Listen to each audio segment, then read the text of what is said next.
YCP అధినేత Jaganmohan Reddy London వెళ్ళలేదు. విజయవాడ నుంచి బయలుదేరిన ఆయన ప్రత్యేక లగ్జరీ విమానం లండన్కు వెళ్ళింది. కానీ అక్కడ ఆయన ఎయిర్పోర్ట్లో దిగడానికి అనుమతి లభించలేదు. 3 సార్లు అనుమతి కోసం ప్రయత్నించారు. కానీ సాధ్యం కాకపోవడంతో డల్లాస్లోని ఆమ్స్టర్డామ్ ఎయిర్పోర్టుకు మళ్లించారు. అక్కడ సేఫ్ ల్యాండింగ్ జరిగింది. లండన్లో ఎందుకని దిగేందుకు అనుమతి లభించలేదు అనేది ఇప్పుడు స్పెషల్ టాపిక్గా మారింది.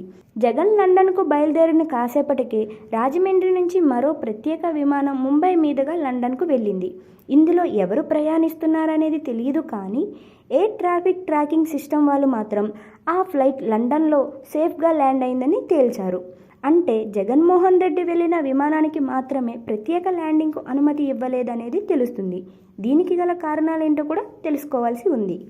లండన్లో ఉన్న తన కుమార్తెలను చూసేందుకు, వారితో గడిపేందుకు విదేశీ పర్యటనకు అనుమతి ఇవ్వాలంటూ జగన్ అడిగారు.